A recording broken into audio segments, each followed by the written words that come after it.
2 Chronicles 17. His son Jehoshaphat became king in his place, and strengthened himself against Israel.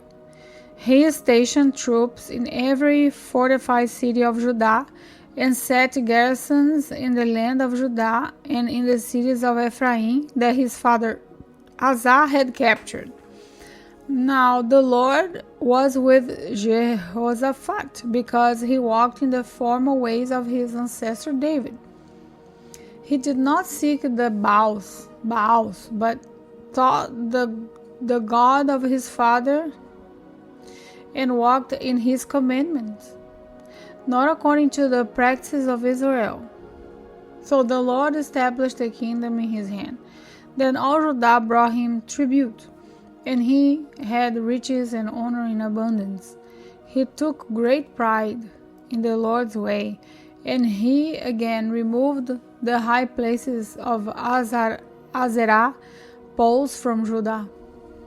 In the 3rd year of the reign, Jehoshaphat sent his officials Ben-Hail, Obadiah, Zechariah, Nathaniel, and Micaiah to teach in the cities of Judah.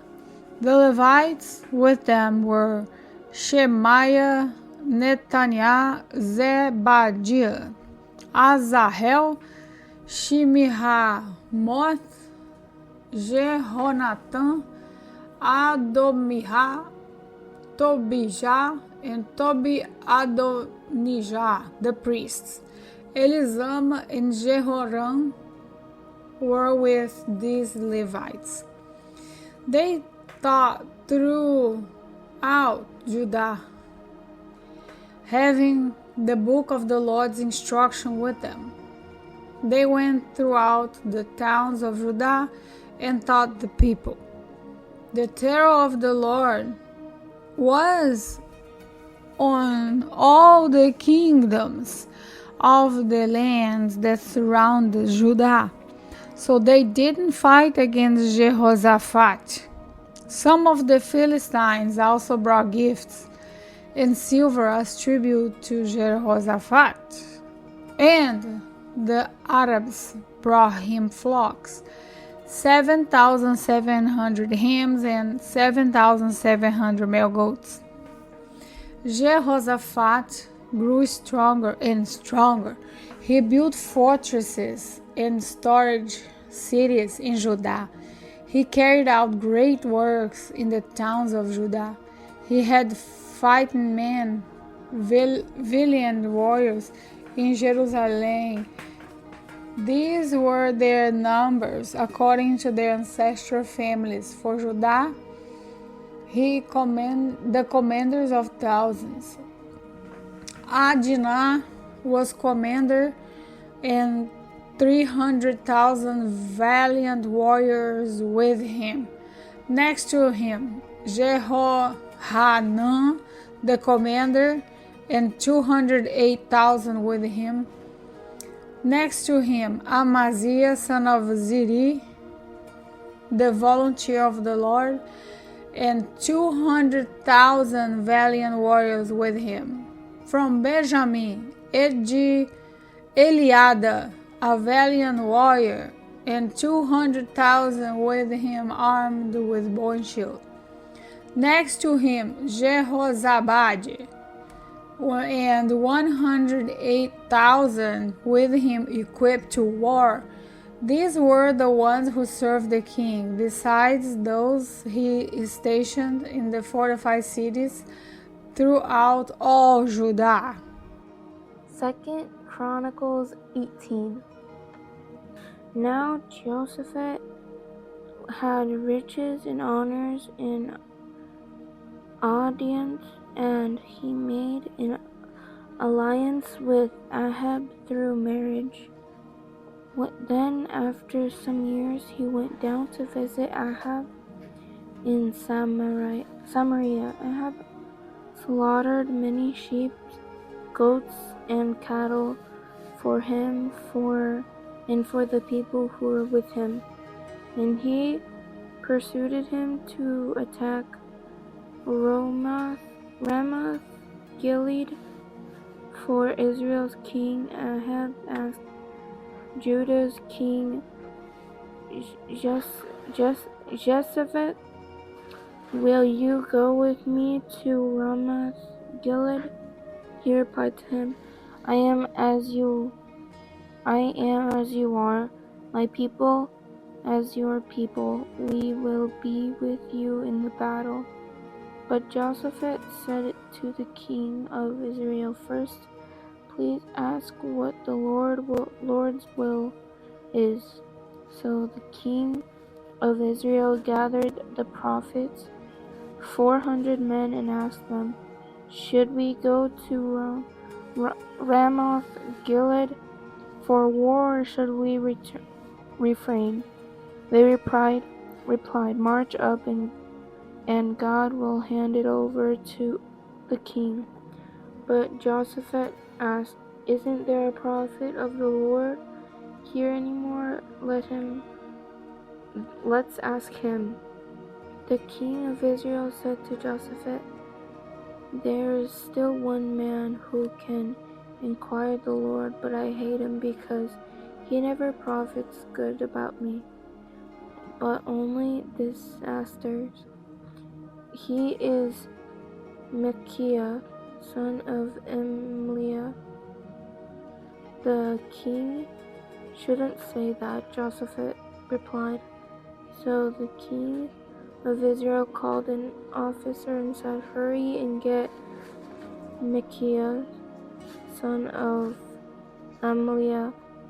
Now the king of Israel and the king Jehoshaphat of Judah, clothed in royal attire, were each sitting on his own throne. They were sitting on the threshing floor at the entrance to Samaria's gate, and all the prophets were prophesying in front of them. Then Zedekiah, son of Chenaanah, made iron horns and said, "This is what the Lord says, you will gore the Ammonites with these until they are finished off." And all the prophets were prophesying the same, saying, "March up to Ramoth Gilead and success, for the Lord will hand it over to the king." The messenger who went to call Micaiah returned him, "Look, the word of the prophet are unanimously favorable for the king, so let your words be like theirs and speak favorably." But Micaiah said, "As the Lord lives, I will say whatever my God says." So he went to the king and the king asked him, "Micaiah, should we go to Ramoth Gilead for war, or should I refrain?" Micaiah said, "March up in success, for they will be handed over to you." But the king said to him, "How many times must I ask you? Swear not to tell me anything but the truth in the name of the Lord." So Micaiah said, "I saw all Israel scattered on the hills like sheep without the shepherd. And the Lord said, 'They have no master. Let each return home in peace.'" So the king of Israel said to Jehoshaphat, "Didn't I tell you he never prophesies good about me, but only disaster?" Then Micaiah said, "Therefore, hear the words of the Lord. I saw the Lord sitting in his throne, and the whole heavenly army was standing at his right hand and his left hand. And the Lord said, 'Who will entice King Ahab of Israel to march up and fall at Ramoth Gilead?' So one was saying this and another was saying that. Then the Spirit came forward, stood before the Lord about, and said, I will entice him. The Lord asked him how. So he said, I will go and become a lying spirit in the mouth of all his prophets. Then he said, you will entice him, and also prevail. Go and do that.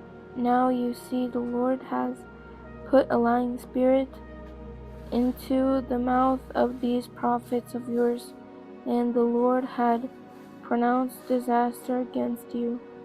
Then Zedekiah, son of Chanani, came up, hit Micaiah on the cheek, and demanded, which way did the Spirit from the Lord leave me to speak to you? Micaiah replied, you will soon see when you go to hide in your chamber on that day. Then the king of Israel ordered, take Micaiah and return him to Ammon, the governor of the city, and to Joash, the king's son, and